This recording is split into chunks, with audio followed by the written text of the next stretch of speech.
ወራህመቱላሂ ወበረካቱ። ወድና የተከበራችሁ ወደ ቻናል ቤተሰቦች እንዴት ናችሁ? እኔ ሰላም ነኝ አልሐምዱሊላህ። እያላችሁበት ያለ ረህመት ዝናት አይለያችሁ። ዳችሁ ፋዳችሁ ለምትከታተሉኝ እህት ወንድሞች ጀዛኩሙላህ ኸይር። ለቤት አዲስ የሆናችሁ ሰብስክራይብ፣ ላይክ፣ ሼር ያደረጋችሁ አበረታቱኝ።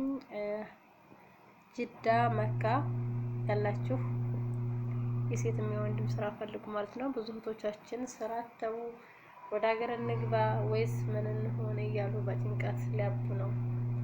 ባካችሁ ስራ ታገኛችሁ ወደ ኋላ አትበሉ።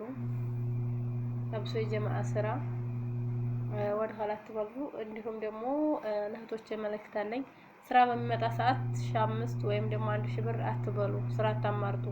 ባገኛችሁ ስራ ገብታችሁ ስራ ላይ ሆናችሁ ስራ መቀየር ይቻላል። ምክንያቱም ስራ ላይ ሆኖ ስራ መፈለግ ጥሩ ነው፣ ግን ስራቶ ደሞዝ ቅናሽ ነው ብሎ ጊዜ ማሳለፍ የለም ማለት ነው። ሁላችንም ጊዜያችንን እንጠቀምበት። ጊዜ ያኔ ታስኪ አይደለም፣ አይጠብቅም ቁሞ።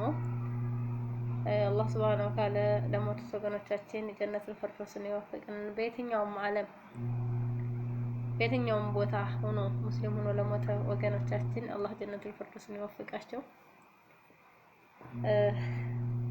አላህ ሀገራችን ላይ የፈላስጢን ሰዎች ነጣ እንደወጡ የኛንም ሀገር ነጣ አውጥቶልን ሀገራችንን ሰላሙን፣ አንድነት፣ ፍቅር መልሶልን በሀገራችን ላይ የሰራነውን በረካ አድርጎ ይሰብስበን ማለት ነው። ወጥቶ መቅረትን አላህ ያዝልን። እንግዲህ ጅዳዎች፣ መካዎች ስራ ከሰማችሁ ሹክ በሉን። ጀዛኩሙላህ ኸይር። እኔንም ደግሞ አበረታቱኝ ማለት ነው ውዶቼ።